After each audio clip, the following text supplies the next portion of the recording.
Session 6, Pain Relief and Coping Strategies, Part B, the TENS machine. So, in Part A of this video, Session 6, Part A, we talked about the more natural forms of pain relief that you might use when you're at home in that early part of labour. We talked about the bath, the paracetamol, the rest, watching something funny on the television, having small frequent meals to eat, being really conscious of keep drinking, going to the toilet, all those things just to keep your body going, give you all the strength and stamina you need for when you get into the active part of labour. And we also mentioned that something you might start to use at that time that crosses over into being used when you're in the hospital might well be a TENS machine.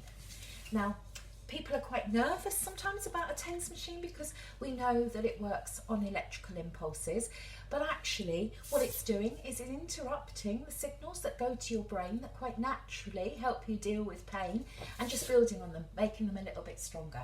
So it's a really good tool. I think a TENS machine is a fabulous bit of kit, and I'd say probably at least a third of our mums use the TENS machine, and of all those girls that use the TENS machine, nearly all of them come back and use it again with the next baby. Yeah, those that don't, if you ask them what happened, if you dig deep what happened, it was usually because they left it too late to put it on. So there's a few things that we need to discuss here with the TENS machine. The first thing is that you need an obstetric one. So you need one that's intended for labour because it has a faster, deeper acting boost. If you know a member of your family or someone you know has a general TENS machine, that's no good to you for labour. The reason is, say I had a general TENS machine and I had a bad knee and I put my TENS machine on my knee, it's going to start pulsating, it's going to help my knee because the pain in my knee is likely to be fairly constant. But in labour, of course, it's not like that because you have a contraction, it's there for a minute and then it's gone. It's there for a minute and then it's gone, yeah? So if you used a general TENS machine, even if it has got a boost facility, it's unlikely that it's got a fast enough, deep enough acting boost to accommodate labour. So that's why with labour you need an obstetric TENS machine. But they are, if you like, the Rolls-Royce model of the TENS machine world. Because although you can't use a general one for labour, you can use a labour one for other sorts of muscular pain. So if you look at all the blurb that goes with it, it will tell you that after you've had your baby, you can use it for other sort of muscular pains, and your partner could use it, friends and family could use it for other sort of muscular pains. So it's if you like, as I say, it's like the Rolls-Royce model of the TENS machine world.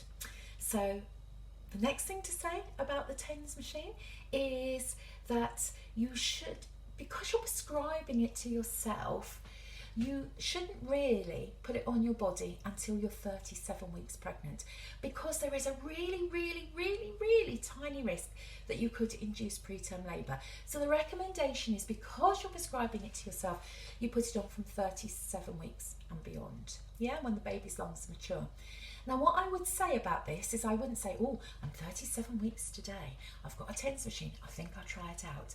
Because if you try it out when you haven't got any aches and pains, I can tell you now, you'll hate it. It feels like someone is rubbing stinging nettles over your back, yeah? It doesn't feel nice at all. But as soon as you start feeling any backache, any periody type pain, that's the perfect time to put it on. Because often, like I said, when we asked girls, those that didn't like it, what happened, they often, were the ones that turned up with a TENS machine in their bags. When they're in the active part of labour, they turn up at the hospital and say, I've got my TENS machine in my bag, should I put it on now? If you wait till then, you've often left it too late because those contractions, those waves are too well established and the TENS machine can't catch up. So you need to put it on in the beginning when you're feeling the backache, when you're feeling the periody type pain. Get in the bath, get out the bath and put the TENS machine on. That's the perfect time to start using it, and then it grows gradually with you, if you like. So that's the perfect time to start to use it. Often people don't realise how good it is until they switch it off as well. I've seen many girls that have used this right up until the time they get into the birthing pool, because it's a great sort of partnership. Perhaps with the birthing pool, you might leave it, use it throughout that early part of labour, that first initial time in the hospital. Then maybe when you're, thinking about getting into the birthing pool, girls often switch it off. When you switch it off, you often feel a bit of an ouch, yeah, because it's only at that point you realise, well, it's been masking. It doesn't take the pain away, but it just kind of masks it a bit for you. But I can say, actually, hand on heart, when the girls get in the birthing pool, within a couple of contractions, a couple of waves in the pool, they're feeling really comfortable again. So actually, it shows how good both of those things are, yeah? But the TENS machine can be a really good tool. So how do you put it on? Now, obviously, I've got no one. When I'm doing it at the one-day class, I've got somebody, I usually pick on one of the partners to be my model, so I can show how this goes on you. But actually, so it comes with, it's obviously your little, control panel here, and there's 4 pads, and each pair of pads is associated with one of the sides here of the button controls here. So what that means is that the first pair of pads would go either side of your spine, just above the knicker line. The other pair of pads go either side of your spine, just below the bra line, yeah? So then you would be able to switch the machine on, and it would say you put it on to number 1, you'd feel it pulsating. When you have a contraction or a wave or a surge, you'd press the boost button and you get a surge of that sensation. When the contraction is gone, you press the boost button again and it goes back to the mild pulsation. When that isn't helping you anymore, you can turn the strength buttons up and down for the lower ones, and on the other side up and down for the upper ones, yeah? So you can when that isn't helping you anymore, you can turn the strength buttons up. So that means the bass and the boost become stronger.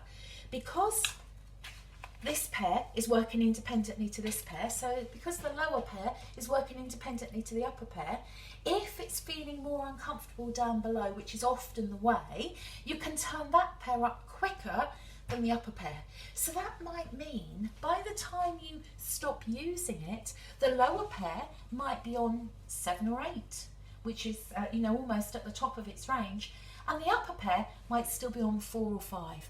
That'll be completely normal, because what that would mean is that you were able to use it where able to get the pain relief where you wanted at the time you wanted to have it, yeah, whilst being able to be up and moving around, of course, because when you've got this TENS machine on, you can either usually you can wear them around your neck, or you can clip them onto yourself, so that you're completely independent while you're doing it, yeah. So whilst your partners can obviously press the boost button for you, I wouldn't let them turn the strength buttons up for you, because it is quite sensitive. So you need to make sure that you're turning it up just what's right for you, yeah. Also, the pads are extremely sticky, so you'll only need 1 set of pads per labour, but you are likely to need more than 1 set of batteries. What I'd also say is, say you're at home and you got in the bath, you got out the bath, you put the TENS machine on, then you might say, oh, I'm going to get back in the bath, try the bath again. Obviously, you have to take the TENS machine off to get back in the bath. When you get out again, don't put it back on the number that it was on when you got in the bath. You have to go back to 1, but it'll only take you a few minutes to go back up again to the number that you were, because otherwise it can give you a bit of oh, that was stronger than I thought, yeah? It won't be as relaxing and distracting as you hoped. Also, if you change the batteries, I would go down a notch as well, because we all know when you put new batteries in, it often invigorates it a little bit as well. So for me, the TENS machine is a really good tool. You can obviously buy them or hire them.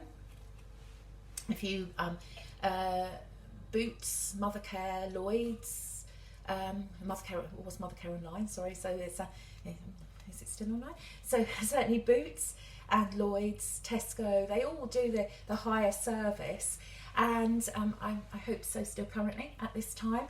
And they may not. I'm not, to be honest with you, I'm not totally sure on that. So I haven't tried to hire, this last week or so. but certainly it's worth looking at, and they're about £24 to £26 for a 4 to 6 week period to hire or buy. But certainly you can buy them on eBay and Amazon, and they are, you know, a really good price on there as well.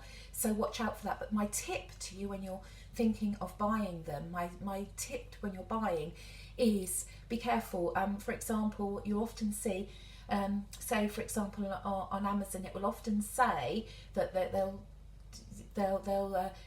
be a tens machine at the picture of a tens machine at the top, and then in the blurb about it, it will say tens machines most commonly used for labour and birth. But that's true, of course, but the tens machine that they're showing you at the top of that picture is not one intended for labour and birth. So just be careful that when you're picking a tens machine, you're picking one that is intended for labour and for birth.